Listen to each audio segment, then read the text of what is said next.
Viva Voz, com Vera Magalhães.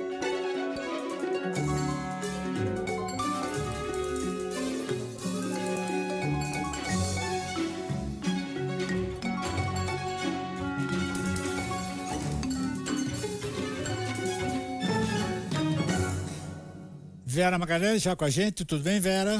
Oi, Sardenberg, boa tarde para você, boa tarde para Marcela, para quem nos ouve e nos assiste. Boa tarde.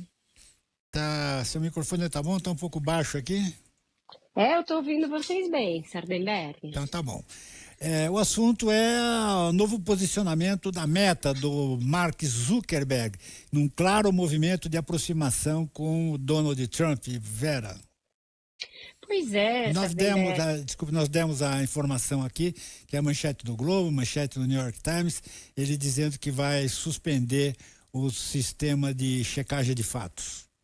Exato, ele faz isso e assume que o faz porque acha que há um realinhamento posterior às eleições. Ele diz que as eleições significaram um ponto de virada cultural em direção a uma nova priorização da liberdade de expressão e compara o sistema de checagem de fatos que eles instituíram há 8 anos, justamente depois da primeira eleição do Donald Trump, a um sistema de censura. Diz que estava havendo censura por parte de funcionários e que, com isso, ele atualiza a política da companhia em relação ao que, segundo ele, prevê a Constituição norte-americana. Também anunciou a mudança dos escritórios que cuidam desse setor aí de moderação de conteúdo para o Texas, segundo ele, para evitar que funcionários, provavelmente, ele não diz claramente, mas de estados mais democratas, atuem nesse sentido da censura. E faz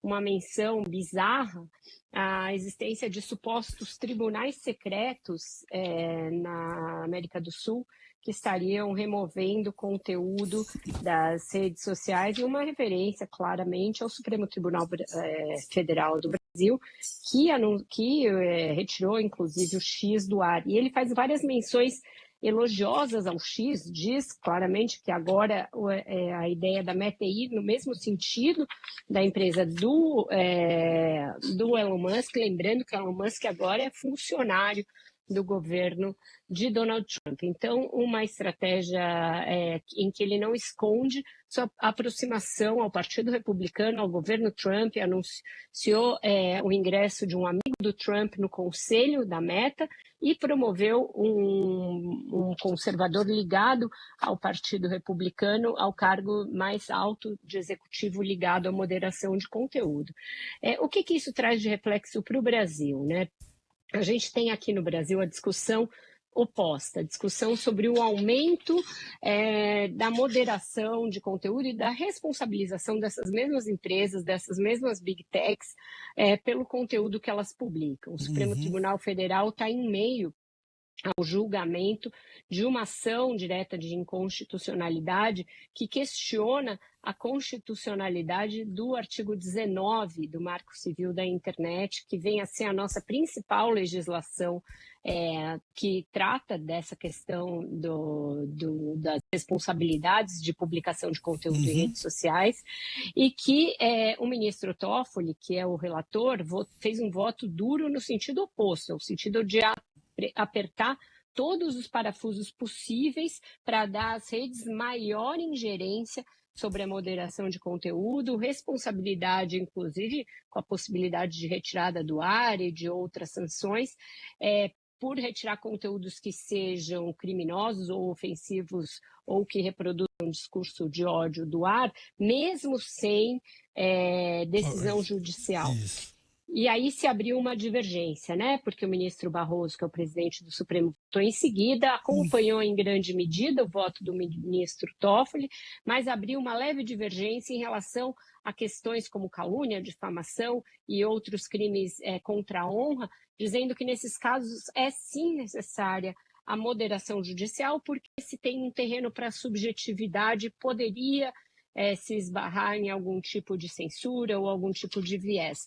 Então, o julgamento agora está suspenso por um pedido de vista do ministro André Mendonça, mas ontem mesmo eu conversava com o ministro a esse respeito e ele me alertava que esse deve ser um dos principais julgamentos do semestre no Supremo, porque ele é muito polêmico, ele é muito controverso, ele admite que os ministros do Supremo não têm um conhecimento profundo sobre essas questões ligadas a redes sociais, a como funcionam os algoritmos, como funciona a difusão de conteúdos, inclusive com base em outros países, para publicação no Brasil, e que o Supremo está meio nadando sozinho, porque o governo está se omitindo dessa discussão e o Congresso pensa, majoritariamente, numa linha diferente do Supremo. Ele estava ali prestes a votar algum projeto de moderação de redes sociais, principalmente depois do 8 de janeiro, e depois de uma ação firme e muito enfática, e com um lobby muito pesado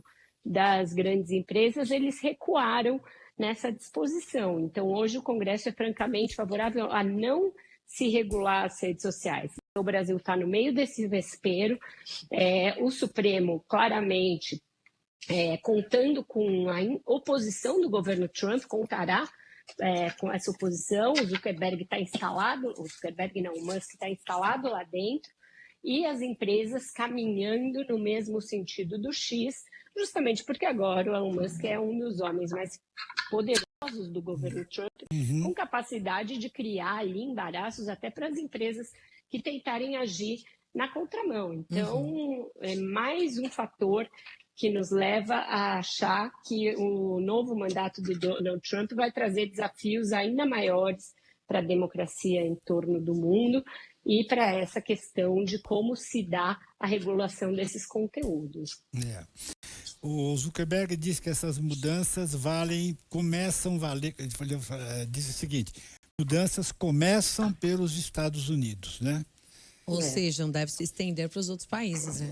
Devem, claramente, porque ele faz menção à Europa, à China e à América do Sul no mesmo vídeo. Então, é uma questão, talvez, de semanas para a adequação desses novos postulados e a sua... que eles sejam replicados em outros países também, né? Mas aí vai depender da legislação de outros países, né? Por exemplo, a legislação da Europa também é bastante dura, né? No sentido de responsabilizar as redes, de exigir verificação de fatos, exigir a checagem e tal, né? A Austrália também indo nessa linha, Nova Zelândia, mas aí o que ele diz, né? Numa coisa que claramente ideológica, tem um viés ideológico pesado nesse vídeo dele, que ele fala: a Europa na linha da censura, onde não é possível nenhuma inovação. Então, ele faz críticas a essa tendência da Europa em modular, em regular, mostrando que vai comprar essa briga também fora dos Estados Unidos, né? Uma questão aí, como eu disse, de semanas, acho que só para apertar alguns botões. Tá certo. Vera, essa história vai longe. Obrigado, Vera. Até amanhã. Vai longe, a gente volta a tratar desse assunto até mais tarde também. Até amanhã, um ótimo jornal para vocês. Ponto final, 18 horas, com a Vera Magalhães tratando também desse assunto.